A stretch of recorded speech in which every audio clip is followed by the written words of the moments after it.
Hi, it's Jill Schlesinger. On this episode of Jill on Money, how do you build and rebuild trust in corporate America? You can't be afraid to say you're sorry and that you made a mistake. Rebuilding trust is a very hard thing to do. And if you trust, you will be betrayed. So you have to know how to fix those betrayals, how to move on, how to move away from them and recover. Welcome to the Jill on Money podcast. We are presented by Marcus by Goldman Sachs. You know, this is the show where we try to introduce you to some cool people that we encounter. Today, Joel Peterson. He is the chairman of JetBlue Airways. But really his background is he's sort of like a high-level investor.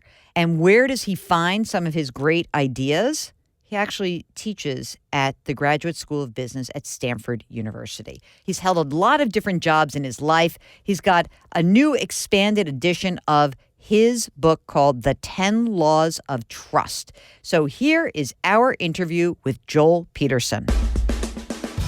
You're listening to Jill on Money with Jill Schlesinger. So, Joel, we start the program with a very easy question. Ready? I'm ready. What is the best financial or career decision you've ever made?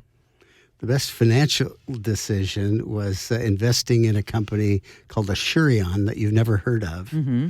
It had a 1,000 times return on investment. The best career decision I ever made was starting to teach at Stanford Business School mid-career. Really? So I have kind of a cobbled career. I want to talk about that cobbled career. So where did you grow up? All over the place. Well, I grew up in Iowa, and then my dad moved to Michigan. He was on the faculty at Michigan State University, and then he went to the University of Wisconsin. So we bounced around the Midwest. You go through school, and what did you think you wanted to be when you grew up? So the only community I knew was the university community, but I had always been a leader. I'd been the captain of the safety patrol and a student body president and class president. So I thought, how do you merge those two? And I figured, well, what I'll be is a university president. So that was my idea, is that I would become a university president. I had no idea how bad the job really was. Where did you go to college? So I went 1 year to Michigan State University, 2 years to Brigham Young University, and then graduate school at Harvard Business School. Everyone has a little downside. You can overcome it. Yeah, I understand. Yeah. So what was your first job when you graduated from Harvard?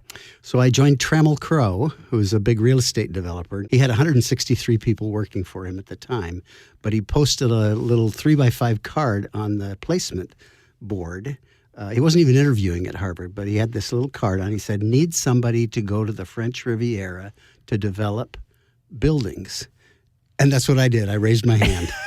And I thought, I don't know anything about real estate. I don't know anything about Trammell Crow, but my high school buddies will never believe that I ended up on the French Riviera. And where on the French Riviera were you? So I went to Aix-en-Provence. Lovely. In the beginning. And then it ended up that I was in Paris for a year and Lyon for Poor a year. you. I know. Do you speak French? Yes.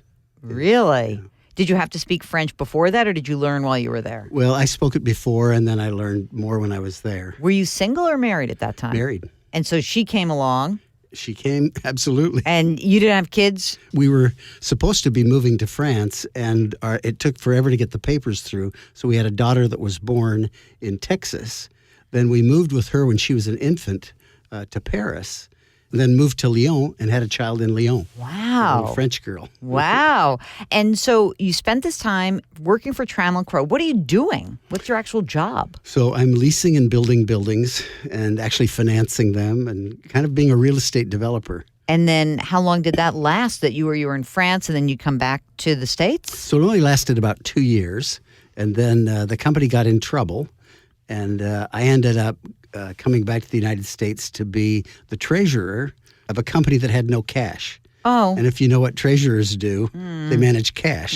So our CFO left, and about 6 months later, I became the CFO of what became the largest private developer in the world. Wow. And how long were you doing that? So I did that for about 10 years. Why did you leave? It sounds like this was a great time and you were making a bunch of money and the company's doing well. Why did you leave? Well, so the late 80s, there was another meltdown. Real estate is very cyclical. Gets overbuilt, over-leveraged. So by the late 80s, maybe 88, 89, there was kind of a crisis in real estate again. I was asked to come back in. I'd actually moved to California and had decided to do something else. I'd done well, and I just wanted a next career. And the partners asked me if I would come back and be the managing partner. So for 3 years, I commuted from the West Coast to Dallas and worked on that. Then finally, I decided I need to do something else. And what was the next thing? So the next thing was I started buying companies. And, Just for fun? Yeah. Because you could do that. And then I realized I actually know how to work with entrepreneurs and help them be more disciplined and actually build great companies. And somebody said to me one day, "Hey, you're in the private equity business." And I said, "What's that?" I had no idea what it was. I thought I was just buying companies. Yeah, I'm just buying companies. We got a name for that. That's great. When you go through that experience, what are you noticing? This is probably, the 90s? This is the early to mid-90s, yeah. So what are you noticing that has changed in these companies as time has progressed? Because you work with the Trammell Crow, you see a small company turn into a big one. Is there a different mindset in the 90s that you encounter? So I found for much of this that it was the same kind of thing, except the thing that surprised me the most was how smart and capable these managers were. I think as developers, you tend to be kind of very entrepreneurial, very self-confident, swashbuckling. You make your own decisions, you carve your own way. And so developers have a certain ego the way they go about their business. And so I think I probably absorbed some of that, therefore dismissed a little bit people who were corporate executives. And I found that they were really brilliant, capable, hardworking, honest. So I really liked working with them. But I found that they could also use some entrepreneurial nudging. Some guidance. Some guidance. Now, do you think the guidance came in the form of managerial guidance or strategy guidance? What could you add that they didn't have? A lot of it was just a listening ear. It was allowing them to say what it was that they were interested in doing it and reflecting, trying to add wisdom, asking questions they might not have asked. It's a lonely place at the top of it's lonely being an entrepreneur, being a founder. It's lonely being a CEO. And a lot of them don't have people that they can really bounce ideas off of who will ask good questions. And so I found that a lot of what I did for developers, I could do for founders, entrepreneurs. Basically, you're a shrink. It's kind of what I do. Right? Yeah. Okay. So now you buy a bunch of companies, take me into the 90s. What's going on next? I was on the board of the advisory board for the Graduate School of Business at Stanford. And the guy who was teaching the real estate finance course left. And so they said, "Would you fill in for just a year? It won't, and real estate, it won't take much time." Right, no big deal. No big deal. Just fill in for this course. Well, I ended up for a course that met 2 or 3 hours a week in 2 or 3 sessions. I ended up spending 40 plus hours a week preparing, grading papers, everything. And I found it was really hard and compelling. And I liked it. So 27 years later, I'm still doing it. That's fantastic. Yeah. All right, let's talk about your book. You wrote The 10 Laws of Trust. Why is trust the theme of this book? What is it about trust that you think is so important to discuss in corporate America? Well, I think it's the most important currency a leader has. Things get done more quickly. There's more innovation. Decisions are more durable. And people are happier if they're dealing in a high-trust environment. And fundamentally, as a leader, you can either deal with power, which is typically driven by fear or greed. You control promotions. You control who gets what bonuses. Or you can deal with people through trust, through saying, "I'm a fiduciary for you. I'm going to help you achieve your career goals." The former is actually quite effective. People will do things. If you put a gun to their heads, they'll do stuff. Right. So it works until it doesn't. And then when it doesn't, there's blowback. And if you're ever in a turnaround and you don't have high trust with your customers, with your suppliers, with your employees, with your creditors, you will not be able to turn around a company. And that's really kind of where the rubber meets the road, is when you have to do hard things. So to me, trust is this really precious commodity. I'm listening to you talk about it, and I'm thinking some of the leaders that I know or I've met or interviewed, they say that they want to be completely transparent. But in practice, I think the hard part of it is it requires a certain amount of honesty, and sometimes being honest is hard. So you come into my office and you say, "Gee, I want this, this, this, and this." And I say, "Oh, well, Joel, you know what? We're going to really try." But really what I should be saying is, "Joel, you're not on that track. Right. I'm so sorry, But that's not where we see you in this organization. So sometimes I don't even think it's as nefarious as I'm lying to you. It's that I have a hard time really delivering that news to you. The reason you have a hard time doing it is because you want to be loved. Right. You're solving to be loved. Right. And you should be solving for being respected. Right. And if you're solving to be respected, you'll say, we'd have to make these changes for that to be real. And it gets so much easier when you say, I'm going to be transparent and honest and people can rely on me. I deliver on what I say. You may not always like me, but people really hold on to this hope that they'll always be loved, that people will always understand there was a reason I did that and I'm forgiven for that. Whereas I think you have to develop a really thick skin. It's not hard when you say, I'm really doing what's best for the enterprise. Overall, I'm doing what's best for the greatest number of people, and I'll take some hits. So how can managers and leaders get more comfortable with not being liked? What's your advice about the respect aspect of this? I think if you show respect to others, and if you are transparent and you tell the truth is a really powerful thing, and over time, it will always out. So I think if you do that and people can rely on you to say, I know that when Jill tells me something, that's what's going to happen. If you've lost trust, how can you regain it? So let's bring the clock back. It's 2009, the financial crisis. The banks, it sort of took us to the edge. No one goes to jail. There's not big prosecutions, but, they've gotten their butts handed to them. Right. Okay? Right. If you were coming in as a private equity investor or even just a consigliere to somebody. Lloyd Blankfein calls you up and says, I love you. What should I do? What would be your advice if you've lost trust? Stop saying we're doing God's work. Number one.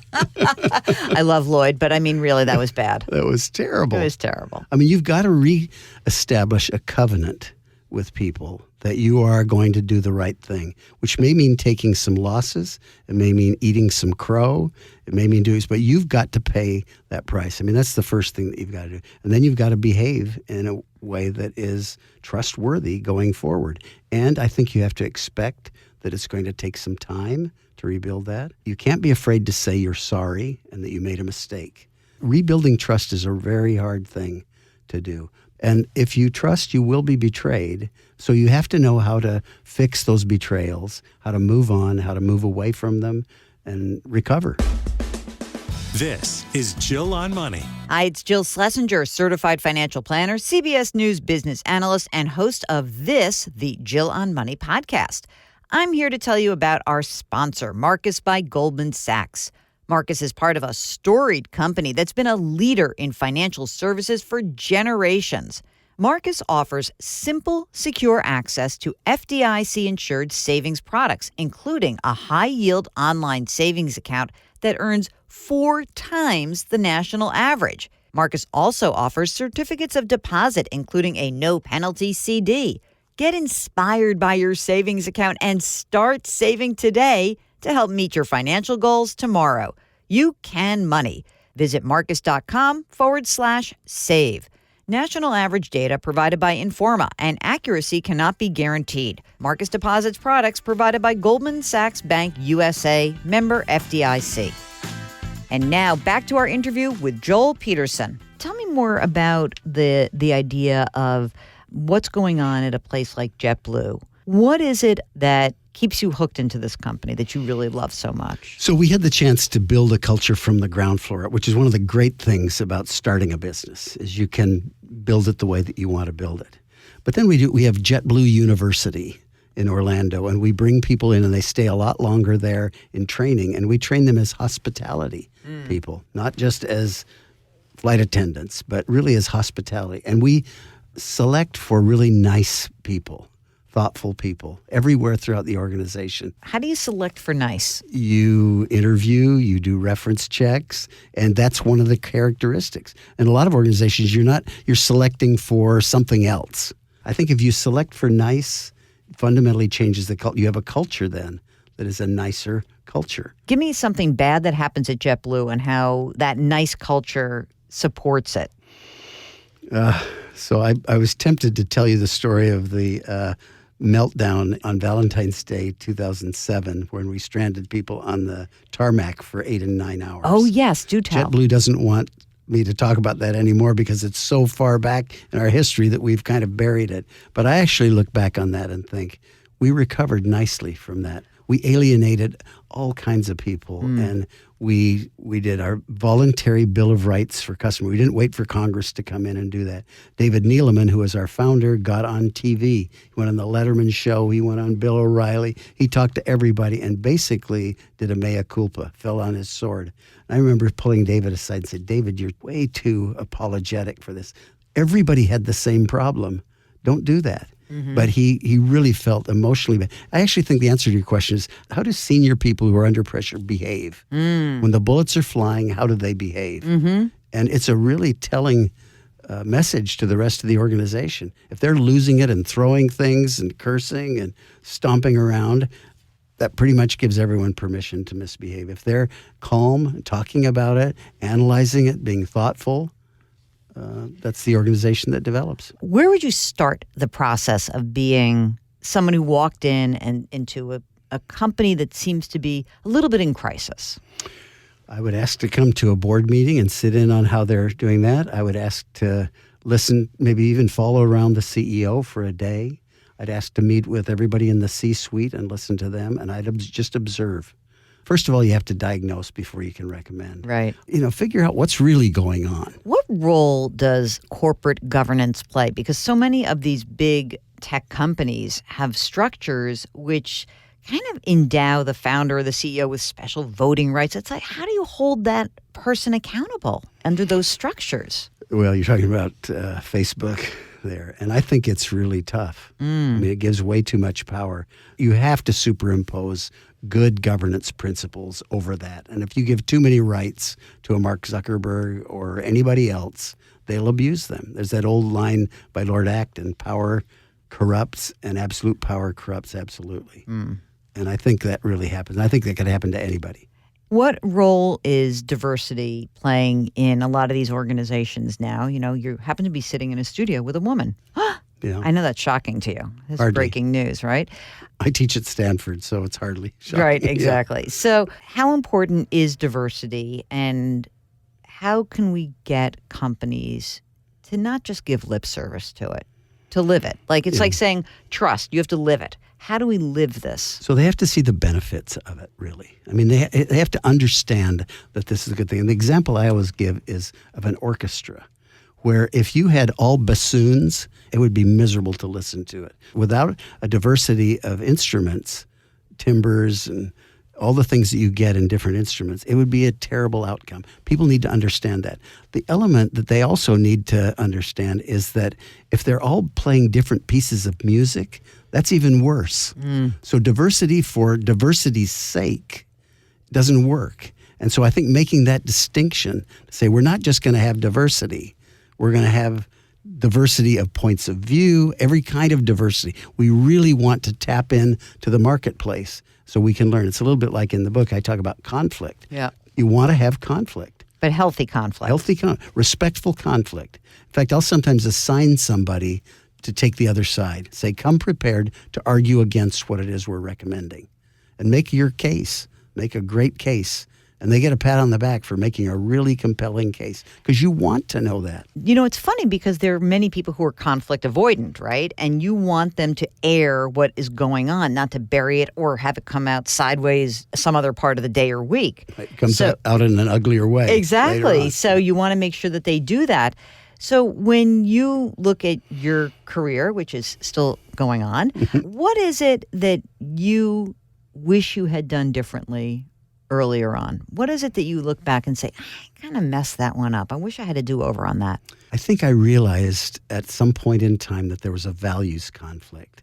Values are these deeply held beliefs, the sense of priorities, of right and wrong. People don't compromise values. They'll compromise strategy, objectives, tactics, all kinds of things they'll compromise, and you should be able to work through those. But once you know that you have a values conflict with somebody, it's time to get out. I realized I had a values conflict, and I kept thinking I could work it out, and I stayed on way too long. I should have I should never have come back as the managing partner of this company because it wasn't to be. How do you feel about the advent of values coming into corporations and corporations speaking out? And it's really interesting that even in the last 10 years that you have companies speaking out about gun violence and racism and marriage equality. And that's so different than you think about where we were even 15 years ago. Yeah. So how do you feel about that change? So I think people should be able to hold whatever views they want to hold. But I always have felt like I am a fiduciary for somebody else's investment. If I wanted to make a contribution to the rose growing people somewhere, I'll do that. Mm-hmm. Let's do a dividend and we can do that. But to try to make contributions or speak out for different things, I remember saying with JetBlue, we got in trouble with Bill O'Reilly for flying a number of people out to a Democrat conference somewhere in Chicago. And I said, our job is to get people safely from one point to another, not to care about what their political leanings are. Mm-hmm. We don't have a point of view on that. So we do our job really well. If we're safe and secure and provide, so that we're doing our job. And I guess it's where do you draw the line? Right. And I think everybody has to draw that line. And that's really why you have the judgment of a board and a senior management team. I had somebody that trained me who said, we have to make all things considered decisions. And I've loved that term ever since, is there are pros and cons to everything. And all things considered, currently, over time, as it impacts people, this is the best decision. All right. Before we let you leave, I started the interview and I said, okay, what was your best money or career decision? So any bad financial decisions that you've made? Well, I've taken companies through bankruptcy, which is not that much fun. No. I had to let people go. I mean, I've had to do all of the things that you have to do when you're managing a fleet in choppy waters. You're listening to Jill on Money. Okay, it's time for the Marcus Minute, presented by Marcus by Goldman Sachs. In the hot seat today, Joel Peterson. His book is called The 10 Laws of Trust. Joel, are you ready? I'm ready. What's one word to describe your relationship with money? Ambivalent. What's always worth spending on? People. What's the dumbest thing you've spent money on? A fancy car. Whose face would you put on the dollar bill? I was going to say Winston Churchill, but... That's good. Winston Churchill, it's fine. We'll take it. How much do you spend on a haircut? I don't. What do you mean you don't? I cut my own hair. Oh, my God. Okay. It's your last day on Earth. You got $100 in your pocket. What's your last meal? Yogurt. Oh, my God. Joel Peterson, that's the most boring question ever. Yogurt. Thank you so much. Thanks to Joel Peterson. His book is called The 10 Laws of Trust. We drop new episodes every Tuesday and Thursday of Jill on Money. Sometimes we slip in a little Friday bonus. If you don't want to miss an episode, what you should do is subscribe to this podcast. You can go to Apple or Stitcher, radio.com, Google Play, anywhere you find those favorite podcasts. And don't forget, we love to hear from you. So if you've got a question, send us an email. Ask Jill at jillonmoney.com. Our music is composed by Joel Goodman. Mark Talercio is the best executive producer in the entire world. We are distributed by Cadence 13, and our show is presented by Marcus by Goldman Sachs. See you next week.